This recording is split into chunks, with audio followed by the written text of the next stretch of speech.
Paraguay. Ahora sí, bienvenidos todos a esta primera reunión, ya primer capítulo. La semana pasada tuvimos la introducción, ¿cierto? Vimos un vistazo general, no tuvimos la oportunidad de conversar, más que todo para poder calentar motores, como se dice, conociendo algunas cosas importantes previas, ¿cierto?, a la lectura del libro. Pero ya tuvimos la oportunidad de leer el capítulo 1. Si usted se fija, son capítulos bien cortitos, ¿eh? Son bien cortitos los capítulos. Hay uno que son como 3 páginas. Pero eso ayuda harto porque uno ahí puede estudiar con más detalle y la idea es que salgamos de este libro ya mucho más especializado de esta preciosa profecía del tiempo del fin y que está obviamente más que del tiempo del fin, es condicionante, está concatenado, ¿cierto?, a los acontecimientos que propician la segunda venida de Cristo. Vale decir, cuando termine, ¿cierto?, el ministerio sumo sacerdotal de Cristo en el santuario celestial, termina juicio investigador y está listo para venir a buscar a su pueblo. Viene buscando, ¿cierto?, un pueblo el cual ha sido purificado con su sangre a través de la gente del Espíritu Santo aquí en la tierra. Así que, bienvenido nuevamente. Qué bueno que nos podamos juntar en este primer capítulo. Primer capítulo. Así que vamos a comenzar. Ya vemos una buena cantidad, 17 conexiones. Esperemos que en los minutos que continúen lleguen más amigos y hermanos. Hay algunos hermanos de porvenir, ¿no es cierto?, invitados por nuestro hermano Daniel, así que la semana pasada se me olvidó hacer mención de ellos. Le damos la cordial bienvenida, un abrazo a cada uno. Son bienvenidos para todos los lunes, no solamente estos libros, sino para todo lo que quiera. Siempre estamos aquí conectados a la iglesia Rejas Norte como iglesia hermana. Y así con cada uno de los hermanos y otros hermanos de otras iglesias, así que también siempre bienvenido a este espacio, un club de lectura donde hemos estudiado durante los últimos 3 años libros del Espíritu y Profecía, y hoy día hicimos en esta oportunidad un paréntesis con un libro especial de profecía para adentrarnos en este precioso mensaje, ¿ok? Antes de comenzar, me gustaría que podamos tener una muy breve conversación. Si alguien quiere compartir algo de este capítulo, hablamos de eso un poquito el sábado pasado. Si alguien lo quiere repetir, lo puede hacer ahora, ¿ya? Así que dale el espacio. Manita Nancy, manito Darío. Luciano, sí, ¿Sí? buenas noches, querido hermano. Es un gusto participar nuevamente. Un abrazo a la distancia a nuestro hermano Daniel Vera. Siéntase muy, muy a gusto, hermano Daniel, en este selecto grupo que se ha consolidado en el tiempo. Alabado sea el Señor por ello. Luciano, hermano, eh, el capítulo 1, el inicio, me hizo transportarme al inicio del adventismo en lo personal, cuando el Espíritu Santo me tocó fuertemente y yo accedí por intermedio del pastor Remo Díaz, bautizarme.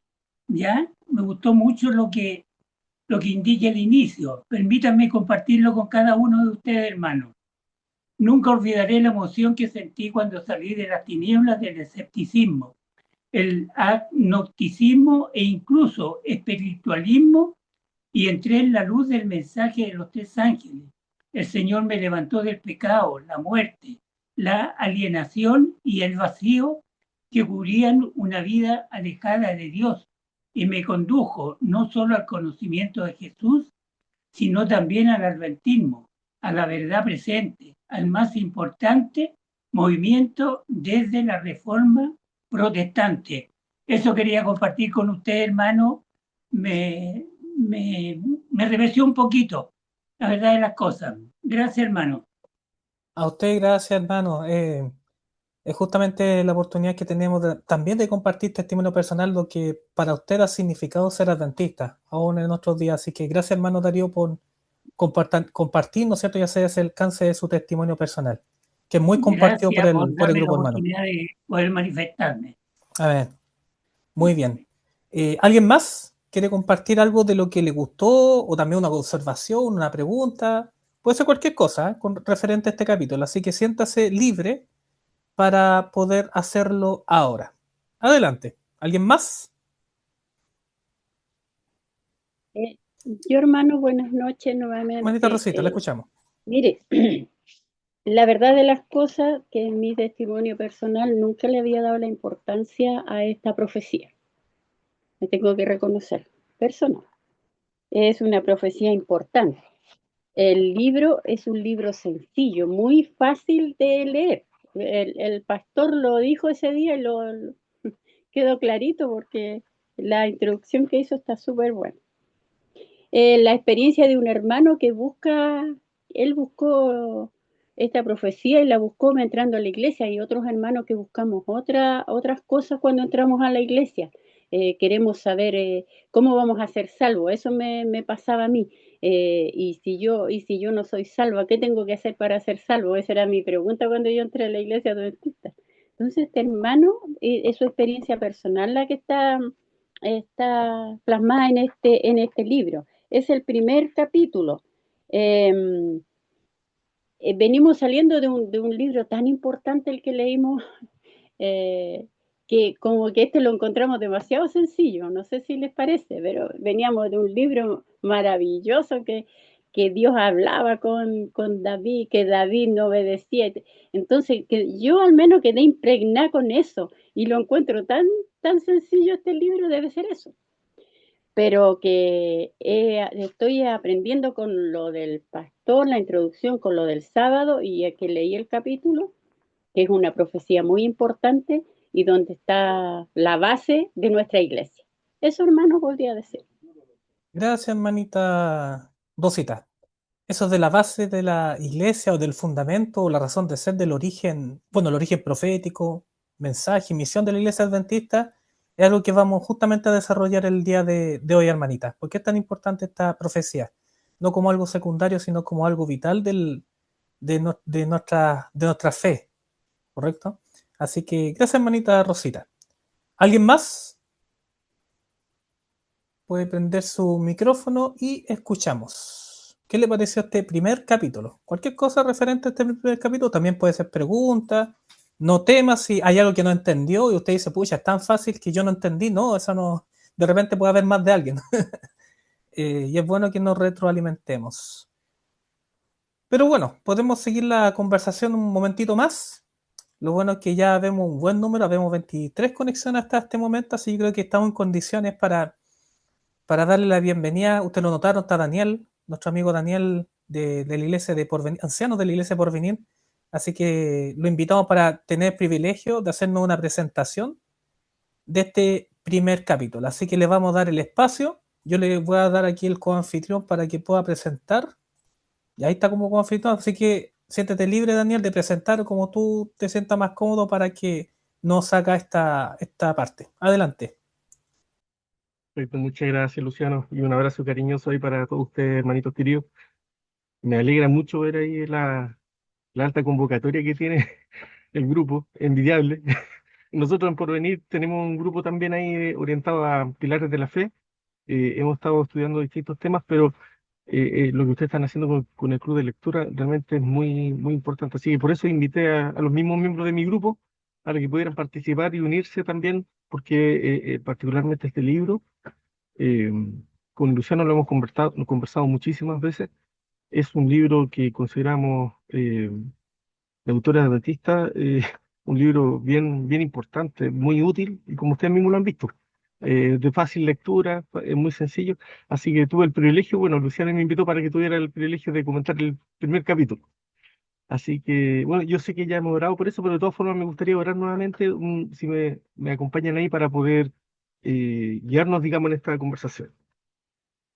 Padre bondadoso que estás en el cielo y aquí con nosotros, Señor, santificado y glorificado sea tu santo nombre. Te damos gracias por la bendición que tú nos das de poder reunirnos como grupo para comentar y analizar este libro, Señor, particularmente hoy día el capítulo 1. Rogamos, Señor, que tú estés con nosotros en esta reunión y que todo lo que aquí se converse, se diga, Señor, sea dirigido por ti y que tú fortalezcas, obviamente, nuestra fe como cristianos, como hijos tuyos y como adventistas. Lo pedimos y agradecemos confiando en los méritos de nuestro amado Salvador Jesús. Amén, Señor. Amén. Bien, voy a compartir. Traje aquí una pequeña presentación para guiar un poquito la exposición. Yo sé que son como 15 minutos que tengo, así que voy a tratar de ir rápido, pero traté aquí de exponer un poquito lo que fue el desarrollo de la lectura. El contexto, el capítulo 1, bueno, aunque no tienen títulos los capítulos, pero yo le puse el contexto de la investigación, cómo nace obviamente el deseo de poder investigar este tema. Casi todo tema de estudio parte primeramente analizando el problema. ¿Por qué de la necesidad de estudiar este tema? Y acá en el capítulo 1, en realidad, creo que el autor presenta de manera bastante clara el por qué y lo conecta con su experiencia personal.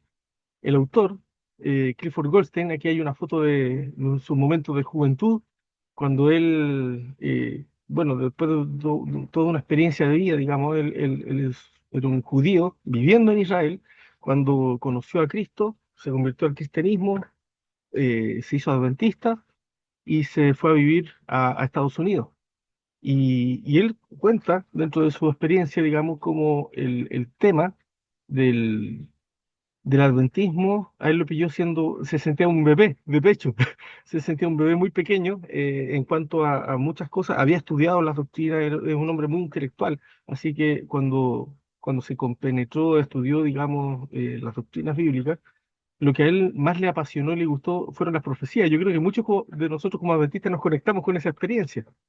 Muchos somos adventistas en gran medida porque tenemos, digamos, un aprecio especial por las profecías bíblicas y por supuesto, lo que a él le pasaba, digamos, que las profecías, por ejemplo, particularmente que hablaban sobre el cuerno pequeño, sobre la aparición de la bestia, de la bestia del tiempo del fin, la imposición de una marca de la bestia y el sello de Dios, a él lo tenían absolutamente convencido, digamos, de ese cumplimiento porque había visto que se cumplía perfectamente, digamos, en la historia y que todo el desarrollo histórico de las profecías se había venido cumpliendo, por lo tanto, él confiaba plenamente en la perspectiva adventista de, de las profecías y, por supuesto, tenía un aprecio muy especial por la ley de Dios, el sábado y la persona de Leonard White. Eran cosas que él no se cuestionaba, a pesar de que él llevaba muy poco tiempo dentro de la iglesia.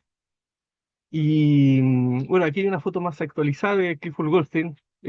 Como para él, como para todos, los años nos pasan en vano, pero él, digamos, dentro de su experiencia de madurez, él escribe, digamos, este libro, diciendo, contando que cuando él llevaba muy poquito tiempo en la iglesia y se enteró más o menos justamente por eso, por esos años, de un problema que estaba ocurriendo, en realidad era un problema bastante reciente. En 1980 particularmente, un teólogo del ala oeste, creo, de Estados Unidos, Desmond Ford, un teólogo doctor en teología de la iglesia, había planteado un problema que estaba generando mucho ruido en el ámbito académico.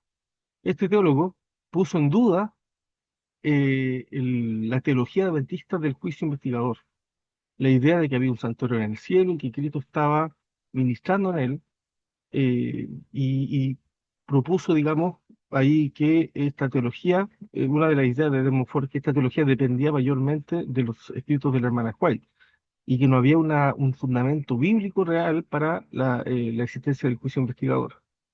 Este tema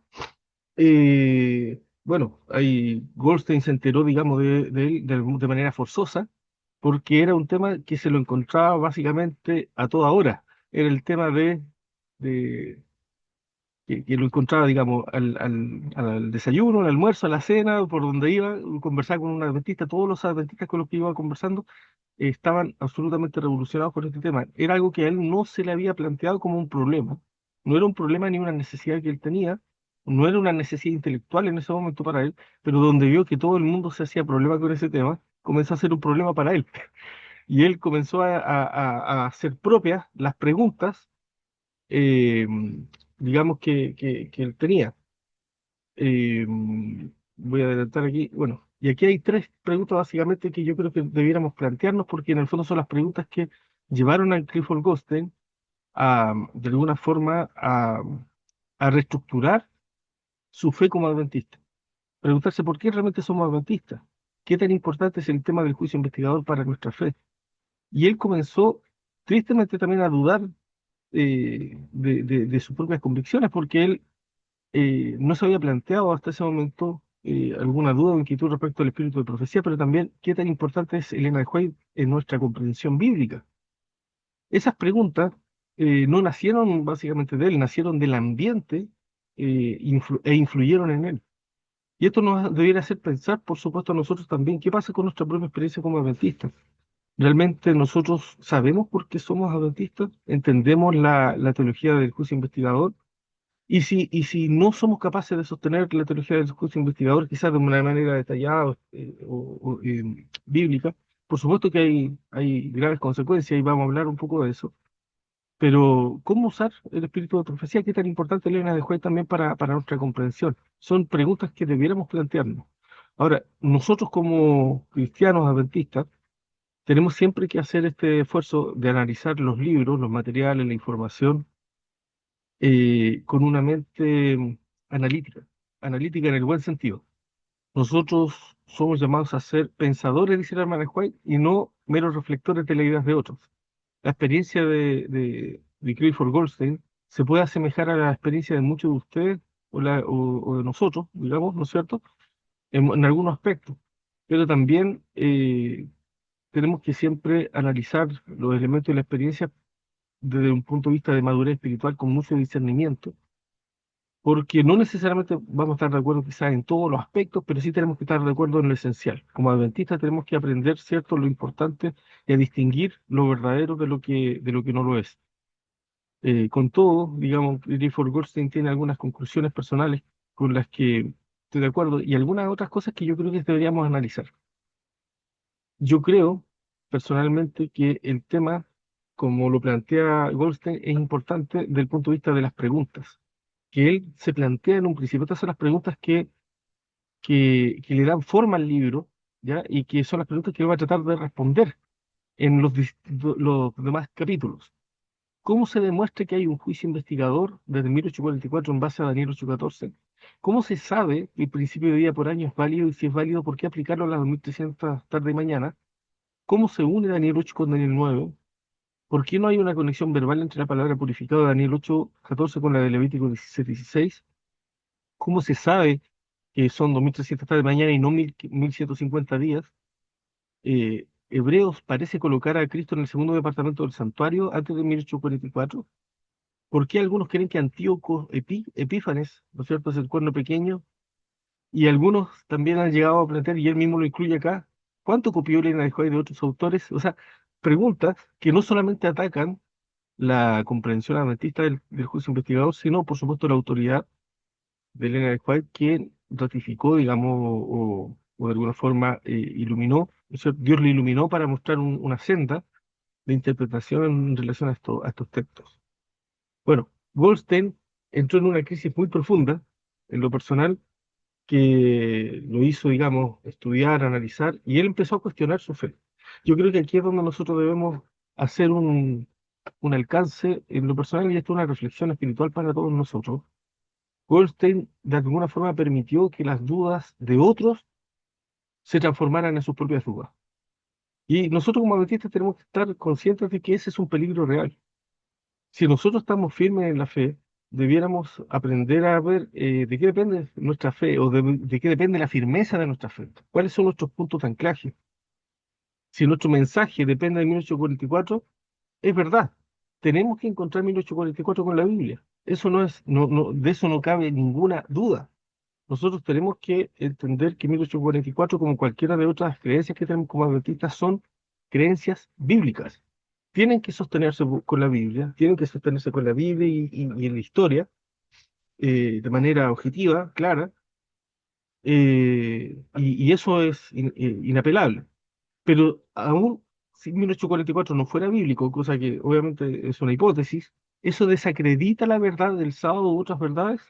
Por supuesto que no. Aquí Goldstein cuenta que él, por ejemplo, al no creer en 1844, se empezó a desmoronar inmediatamente su fe, por ejemplo, en la ley de Dios, la vigencia de la ley de Dios y en la vigencia del sábado, por supuesto, que es parte de la ley de Dios.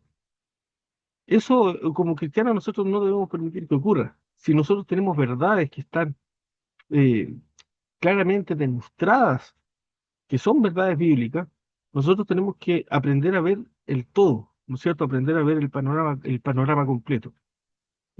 Una duda o una grieta que pueda haber en nuestra comprensión doctrinal no debiera afectar otras verdades que están claramente establecidas. Entonces, el desafío de encontrar 1844 en la Biblia es legítimo, absolutamente legítimo. Y tenemos que encontrarlo con la Biblia. Pero ya si tenemos también otras verdades que son claras para nosotros, tienen que quedar para siempre como la verdad en nuestra comprensión. Entonces, yo creo que ahí es un punto importante.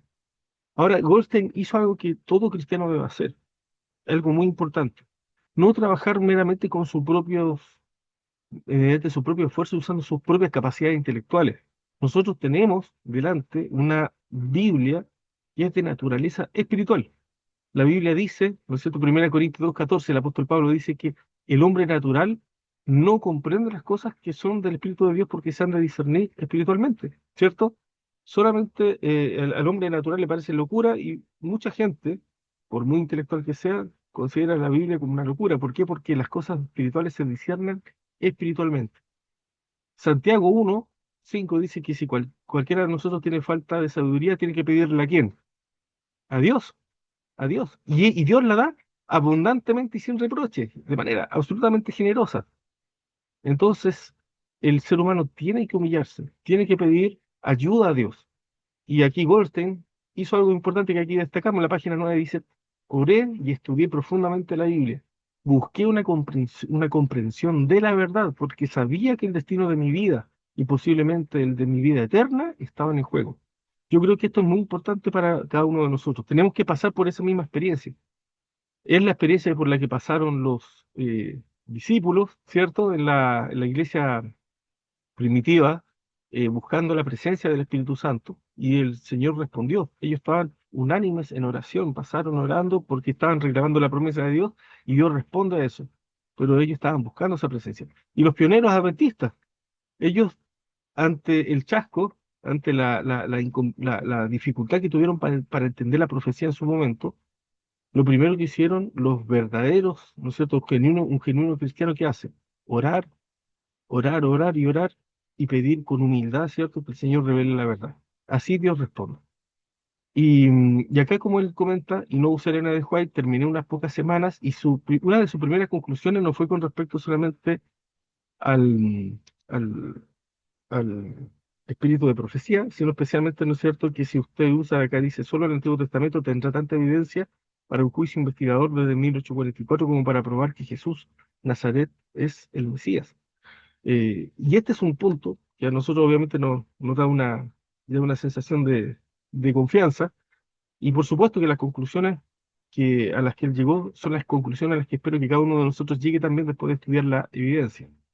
Él vivió, digamos, ese proceso de victoria. Aquí podemos ilustrar e imaginarnos cómo debe haber sido, digamos, esa experiencia personal en el caso de Goldstein. Y hay un libro que él tiene, digamos, donde él habla de su experiencia como cristiano. Es otro libro donde él habla primeramente, como aquí básicamente, como él se hace cristiano, como conoce de Cristo y se hace adventista.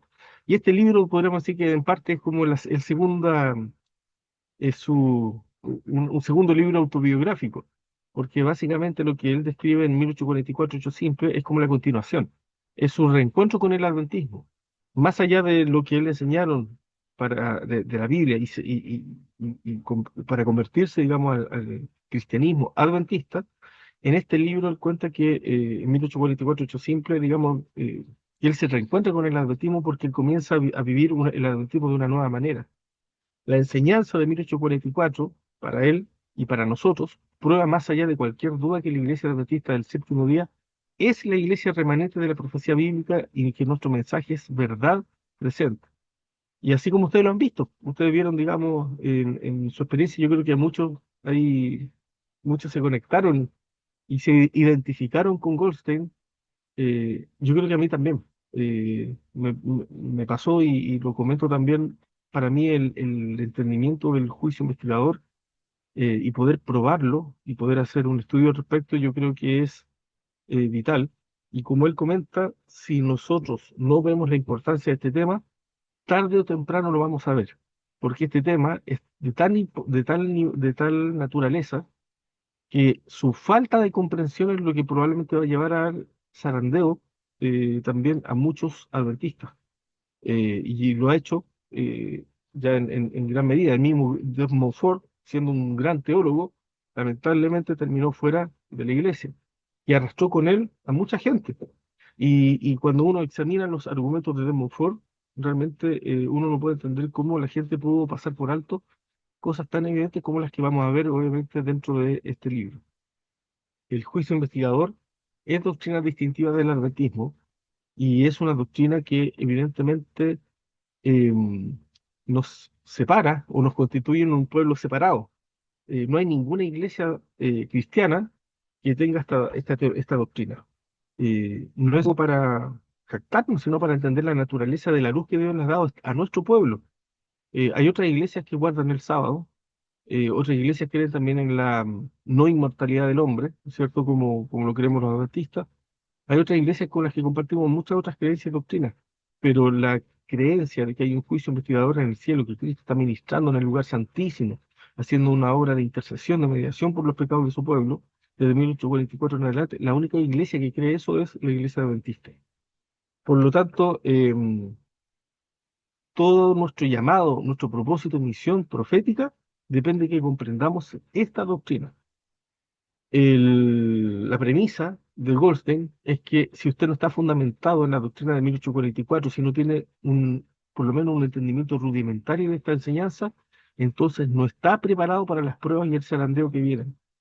Así de importante es. Satanás sabe cuán importante es esta teología, esta doctrina, y sin duda alguna, en algún momento llevará dudas, así como llevó a la vida, digamos, de Goldstein, va a llevar dudas a su propia vida cuando surjan voces contra el adventismo que lo quieran atacar. Una de las cosas que van a querer atacar va a ser precisamente el juicio investigador. Y algo muy unido a esto, digamos, es la comprensión de que nosotros como adventistas en realidad necesitamos estar preparados para dar defensa de nuestra fe. Tenemos que saber dar un estudio bíblico de 1844, pero no necesitamos ser teólogos para esto.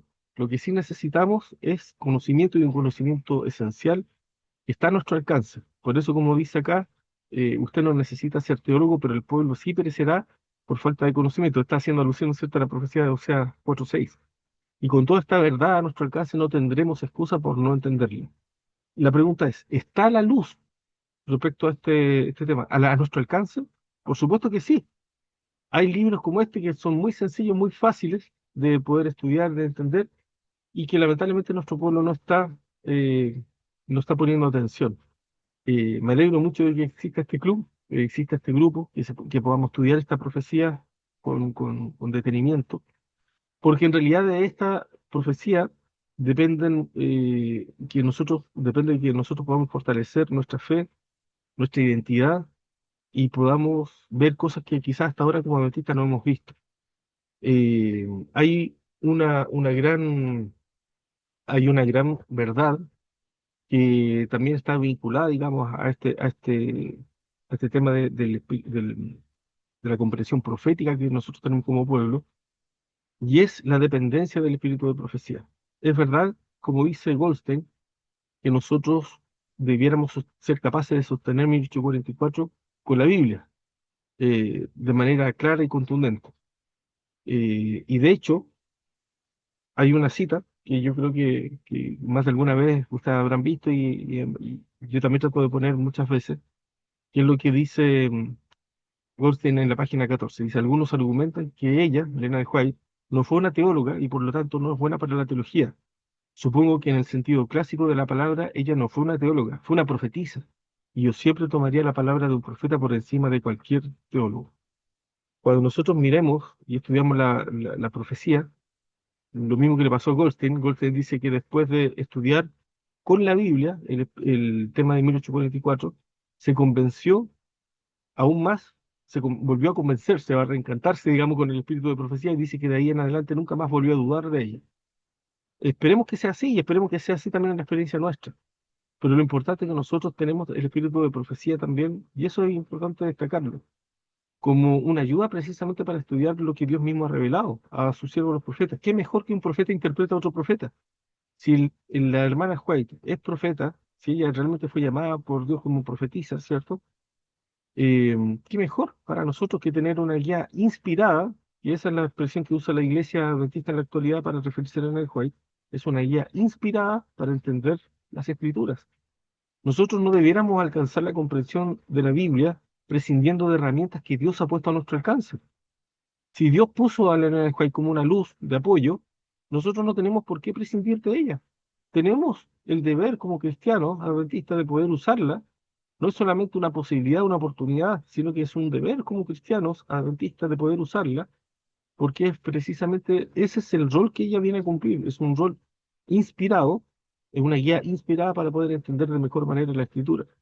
Evidentemente, nosotros podemos usar el espíritu de profecía. Ahora en este libro no se usa, y está bien, digamos, metodológicamente quizás para poder demostrar, digamos, que es posible demostrar esta doctrina sin Elena de White plenamente, y lo vamos a usar como, vamos a tener este ejercicio, digamos, de poder estudiar esta profecía sin Elena de White, lo cual espero nos lleve, ¿no es cierto?, a una comprensión clara de la verdad y fuerte, pero para tener una comprensión completa y profunda, siempre vamos a necesitar, ¿cierto?, el espíritu de profecía. En su momento vamos a- seguramente va a haber oportunidad para hablar de la autoridad y el rol que cumple el espíritu de profecía para el pueblo de Dios, pero aquí hay un vínculo directo entre la teología del santuario y la comprensión profética. Y lo dice Apocalipsis 12:17. Apocalipsis 12:17 dice que el dragón está en guerra contra el remanente que tiene dos características particulares, ¿cierto? Uno, guarda los mandamientos de Dios. Los mandamientos es a donde apunta la teología del santuario. La teología del santuario, 1844, apunta que hay un juicio. No habría juicio si no hay ley. El juicio se desarrolla en el santuario. La ley está en el lugar santísimo. Por lo tanto, este mensaje que apunta, digamos, a este pueblo que guarda los mandamientos, está ahí en Apocalipsis 12:17. Pero de Apocalipsis 12:17 dice que el remanente tiene otra gran característica. Tiene el testimonio de Jesús. Y el testimonio de Jesús, de acuerdo a Apocalipsis 19:10, es el espíritu de profecía. No es otra cosa. Y la hermana Juárez ratifica que en su providencia, Dios determinó vincular el mensaje de los tres ángeles, es decir, la comprensión del mensaje final con el espíritu de profecía desde su mismo origen. Esto es una declaración tremendamente fuerte, no está en Goldstein no la considera, digamos, en este tema, digamos, con esa fuerza, pero es importante que lo tengamos presente para que de alguna forma siempre nosotros eh, añadamos, podamos añadir a nuestra comprensión también algún grado de análisis, porque obviamente como cristianos no sirve de nada que nosotros entreguemos material para que ustedes simplemente traigan. Tenemos todo que masticar, tenemos todo que analizar, tenemos que aprender a pensar, a interpretar, a estudiar los libros. Así que así como este libro, digamos, que yo considero que es tremendamente útil y valioso en todas sus partes, conviene siempre tener presente eso. Eh, vamos a hacer, es más, un comentario final con respecto a este tema de la experiencia de Goldstein. Este libro, en particular, yo creo que, y lo hemos conversado con Luciano y con otros amigos más, es un libro que debemos analizar en su propio mérito, por lo que Goldstein logró ser, de alguna forma, guiado por el Espíritu Santo para poder darnos un libro muy, muy, muy bueno, muy completo, muy explicativo en torno a 1844 y hacerlo simple. Efectivamente, cumple su cometido. Eh, pero tristemente no podemos decir lo mismo de otros libros que Goldstein escribió más adelante. Hay algunos libros que son un poquito más complejos y que hasta cierto punto él podríamos decir, se aparta de esta experiencia inicial. No ocurre así, obviamente, con, con necesariamente con todos los autores, pero muchas veces pasa en nuestra vida personal. Tenemos momentos buenos, momentos malos, y este libro, podríamos decir, que está en un momento de la vida de Clifford Goldstein donde él entra con una disposición muy genuina, muy sincera al estudio de la Biblia, y yo creo que debiéramos aprender a mantener esa disposición sincera, genuina, honesta, de buscar lo que las Biblias, lo que las evidencias presentan directamente. Las evidencias que aquí se sostienen, tristemente, no son muy fáciles de encontrar en otra literatura adventista. Son evidencias que debieran poder estudiarse, analizarse, desarrollarse, y ahora tenemos la oportunidad de poder explorar un poquito más acerca de estas evidencias. Lo importante es entender la naturaleza del tema que vamos a estudiar 1844, el juicio investigador. Es un tema tremendamente importante, profundo, y, y bueno, como Goldstein dice ahí, dividió el libro en tres partes, ahí lo termina diciendo, digamos, en este primer capítulo. La primera parte presenta las evidencias de cómo se llega a 1844, así que ahí vamos a tener unos capítulos para poder estudiar eso. Luego, segunda parte, analizar las críticas, las objeciones que se han hecho a nuestra interpretación adventista respecto de 1844. Y esos son, y finalmente, bueno, el último capítulo, cuáles son las implicancias espirituales que para nosotros tiene el juicio investigador. ¿Qué significa para nosotros? Yo creo que ahí vamos a tener una visión bastante panorámica, completa y amplia acerca de lo que significa esta doctrina. Así que eso, mis hermanos, ahí traté de no pasarme del tiempo. Parece que me pasé un par de minutitos, pero espero ahí que haya de Ok, alguna forma servido para introducir. perfecto. Muchas gracias, Daniel. Te agradezco harto la presentación y, bueno, lo particular me quedo con la primera parte que mencionaba, que no debemos ser reflectantes de ideas ajenas, sino descubrir la verdad por nosotros mismos a través del estudio de la palabra de Dios. Y ese es el desafío de este libro en particular, que recogiendo un testimonio, y el tema de los testimonios que sirven para eso, dar un testimonio de algo que vive una tercera persona, pero tiene valor en la medida que rescatemos lo que hay atrás de ese testimonio, que es vivir esa experiencia de encontrar la verdad de esta preciosa doctrina a través del estudio personal de usted con la Sagrada Escritura. Ese es el desafío. A eso lo llamamos a cada uno de ustedes, a cada uno de nosotros, que tengamos esa preciosa experiencia de encontrarnos con el Señor y su sana doctrina a través de la Escritura. Hoy Jesucristo se manifiesta a través de sus preciosas palabras. Gracias, querido amigo Daniel, por la exposición. Y tenemos un espacio ahora para hacer un concurso. ¿Le gusta cuando hacemos las dinámicas? Así que lo invito para que lo haga ahora. Yo voy a presentar acá y usted, el que más rápido responde, ahí lo anotamos, ¿ya? Así que vamos a hacer voy a hacer una presentación de la dinámica del concurso. Así que prenda su micrófono si no tiene mucho ruido alrededor para que responda rápidamente la pregunta. Y todo ya está respondido ya. A ver, vamos a ver cómo estuvo la demora de la lectura y de la presentación que tuvimos ahora. Está bien fácil, pero ahí vamos a ir para que consolidemos eh, el aprendizaje de esta primera semana. Entonces, espero se esté viendo. Si me pueden confirmar, por favor. Sí se ve, Sí, hermano. ya. Sí, Perfecto. se ve. Capítulo 1. Vamos a las preguntas. Vamos rápidamente. Ya, y lo invito a que responda también rápidamente una vez que termine la pregunta. ¿Ya? No antes. Primera pregunta. ¿Qué ocurriría si el juicio investigador, o sea, 1844, ¿no es cierto? Que empezó el juicio investigador, no fuera una doctrina bíblica? A. Se negaría la segunda venida de Cristo. B. Elena de White sería una falsa profeta. C. Se abandonaría el sábado bíblico. O D. No pasaría nada. Adelante. Bueno, a ver, pero dice que ocurriría. Adelante. ¿Quién responde? Letra A. A, Ya. A, Aquí en el chat dice B. Ya. ¿Alguien más? Georgina, la A. Te digo Ok. la A. Vamos a ver la La C. respuesta. yo digo Ok. la B. La B dice la hermanita Nancy. Ok, mire lo que dice el capítulo. Dice, si 1844 no era bíblico, Elena de White entraría en la categoría de Mary Baker Eddy, fundadora del cientificismo, o José Smith, fundador del mormonismo. Entonces lo que dice, por ejemplo, Deuteronomio 18:22, dice que si el profeta hablara en nombre de Jehová y no se cumpliera lo que dijo ni aconteciere, es palabra que Jehová no ha hablado. Con presunción la habló tal profeta, no tengas temor de él. Él la ve, hermanos. ¿Ya? Él la ve. Aquí no existe un profeta a medias. ¿Se es profeta o no se es profeta? ¿Se es profeta o es un mentiroso?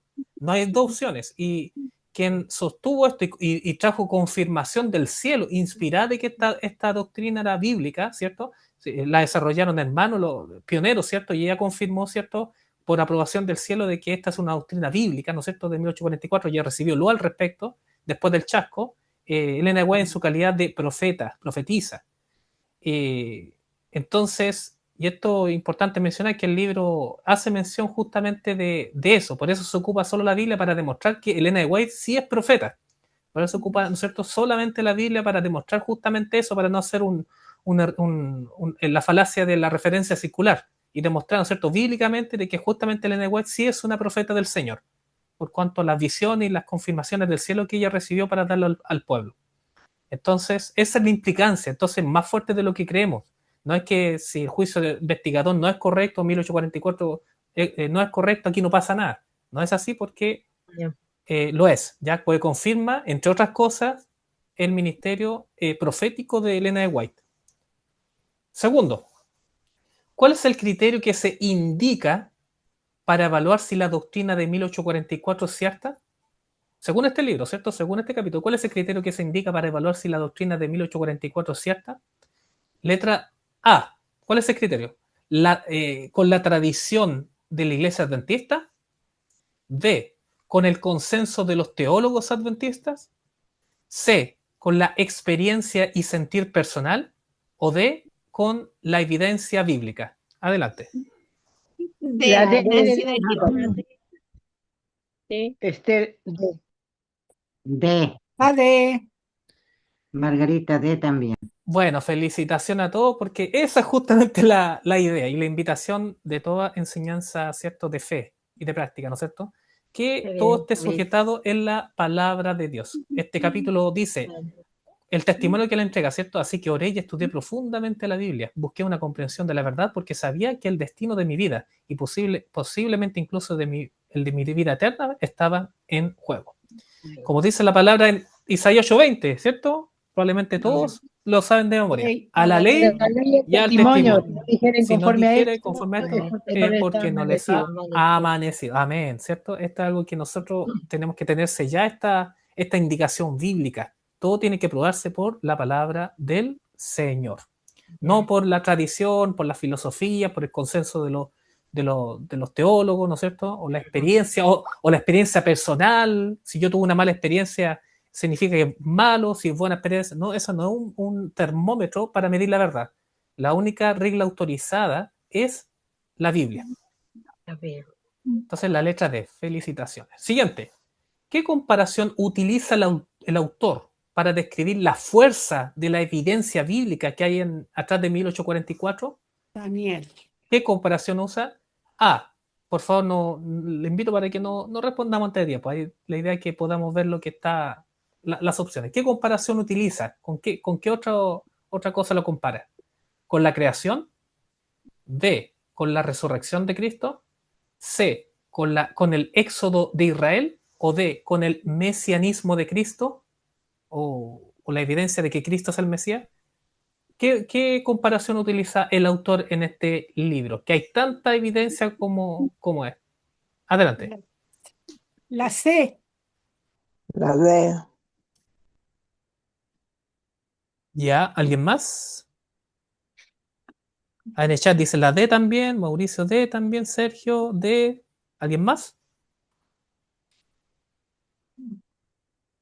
Rosita Cordero D. Manuel D. ¿No hay nadie más? Ya, vamos a ver la respuesta entonces. Rose D. No sé quién habló, parece que la manita Rosita Brito, parece, creo. La C, La María D. C, dije hermano. La D también. Ya, ok. Vamos a ver. Ya, ok. Sergina C también. Ya, aquí Cintia D. Ya, vamos a ver. ¿Qué dice este capítulo? Dice, si usted usa solo el Antiguo Testamento, tendrá tanta evidencia para un juicio investigador de 1844 como para probar que Jesús de Nazaret es el Mesías. Acuérdense, por ejemplo, las palabras de Jesucristo en Lucas 24:27, cuando nosotros dice, comenzando desde Moisés, siguiendo por todos los profetas, les declaraban en toda la escritura lo que de él decían. Acuérdense que Jesús siempre iba a la escritura, decía, vayan para allá está el punto seguro, ¿cierto? Para comprobar si las cosas son ciertas. Y se demuestra, ¿cierto? O vamos a verlo, ¿cierto? En el transcurso de estos capítulos, de que las evidencias de la existencia de un juicio escatológico, ¿cierto?, de los últimos tiempos, es una realidad bíblica, ineludible, abundante, que no se puede, digo, es como tratar de tapar el sol con un dedo, ¿cierto? Toda la cantidad de referencias, solo del Antiguo Testamento, sin hablar del Nuevo Testamento, que es mucho más explícito todavía. Cuando Pablo dice, por ejemplo, es necesario que todos comparezcamos en futuro, comparezcamos ante el tribunal de Cristo, que cada uno ahí recibirá de acuerdo el bien o el mal que hizo. Entonces, es algo que es evidente en las escrituras, tanto como el mesianismo de Cristo. Ahí está la D. Siguiente, según el capítulo. ¿Qué doctrina constituye el principal fundamento distintivo del adventismo? A, el juicio investigador. B, el sábado. C, la segunda venida. O D, el estado de los muertos. Adelante. Ok, todos diciendo la A. ¿Alguien más? Margarita. Gina, la Ya. A. La hermanita Genoveva me parece que la escuché ahí. ¿eh? Ahí la reconocí. También dijo la A. Estoy calladita aquí, no va escuchando. Sí, sempanita. Qué bueno que esté también. Aquí el hermano Sergio la A también en el chat. ¿Alguien más? María sí, Hermanita la Eva. Ya, toda la letra A, hasta el momento. Ya, Sí. vamos a ver, miren lo que dice este capítulo. Los adventistas son los únicos, esto es cierto, ¿eh? Si usted hace doctrina comparada de toda la iglesia, los adventistas son los únicos que predican que desde 1844 hay un juicio investigador. Y, y esto se fundamenta, ¿no es cierto? Y es el gran texto central del libro de Daniel 8:14, cuando dice, hasta 2300 tarde y mañana, luego el santuario será purificado. Y esta palabra purificado lo tenemos que guardar bien porque es una palabra hebrea poderosa, tiene una implicancia teológica transversal en la escritura que tiene que ver con lo que se insinúa purificación, pero también con vindicación. Que está en un contexto también de juicio. Entonces ahí algo que nosotros tenemos que observar muy bien porque tiene una implicancia trascendental en la escritura, ¿ok? Porque también no extrapola al otro principio fundamental que tenemos, que es el gran conflicto. Eso lo vamos a ver en los siguientes capítulos. Entonces la letra A, el juicio investigador, es la doctrina fundamental y distintiva del adventismo.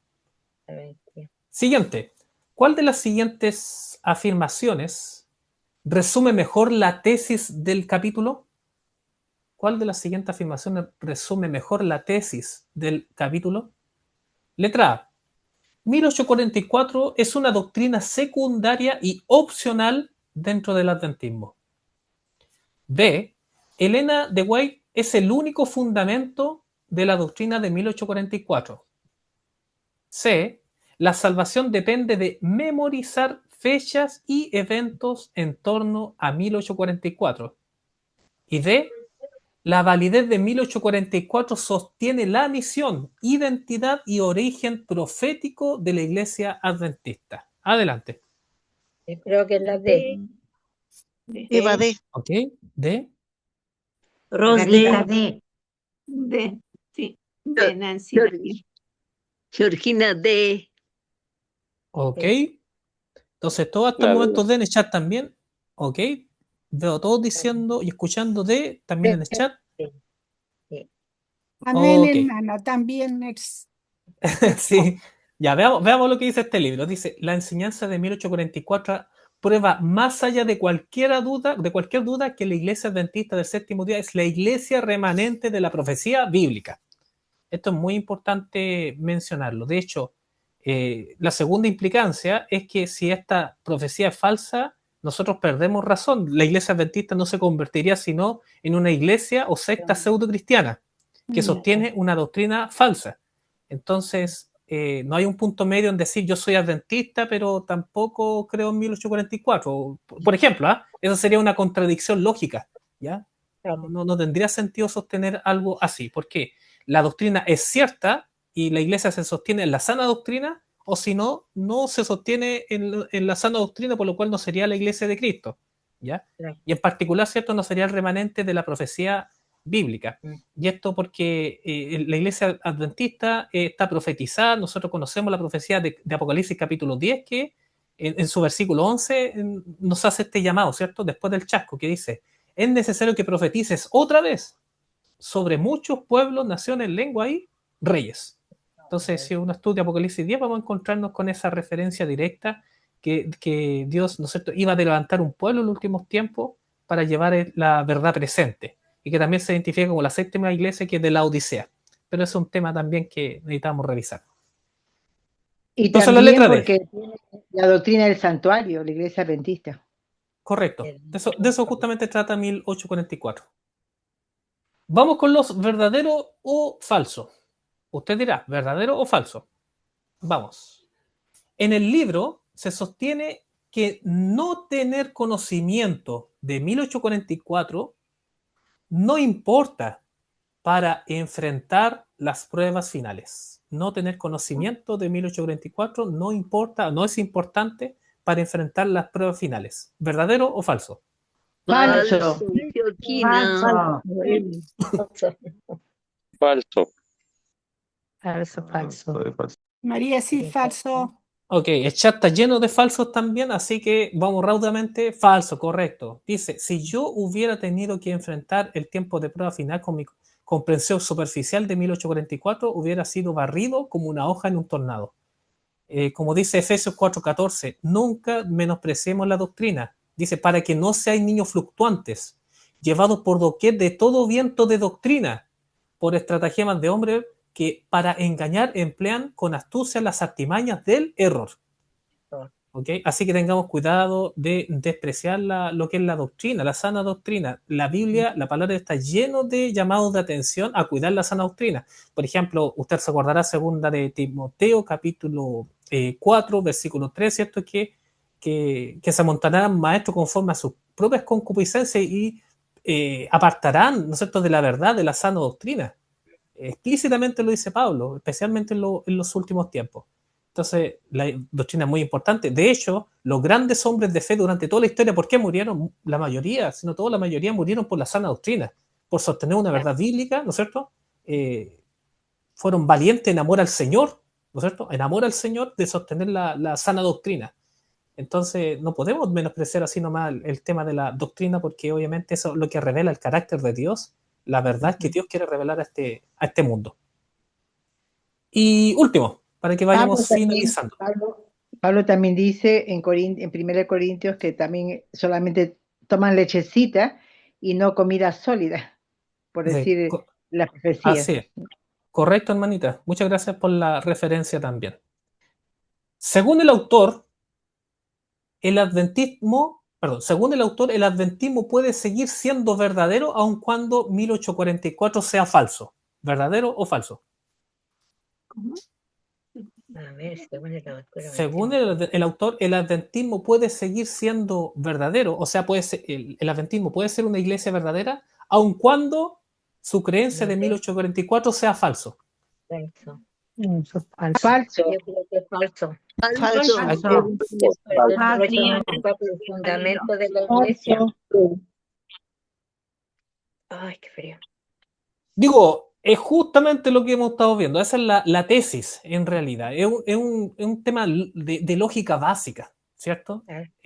Lo que sostiene la iglesia, cómo se levantó la iglesia, lo que son sus orígenes, tiene que ver justamente con sostener este llamado profético.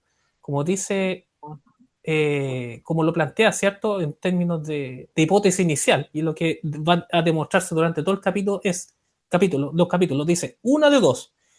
O 1844 es verdad y tenemos la verdad, o es falso y hemos heredado y enseñado mentiras, dice y esto lo vemos, este es el origen de la iglesia en realidad, y se ha hecho mención justamente en la presentación que nos hizo nuestro amigo Daniel, de cuando Dios describe a su pueblo de los últimos tiempos en Apocalipsis 12:17, cuando el dragón se llenó de ira contra la iglesia y se fue a hacer guerra contra el resto de la descendencia o remanente, ¿no es cierto?, de ella.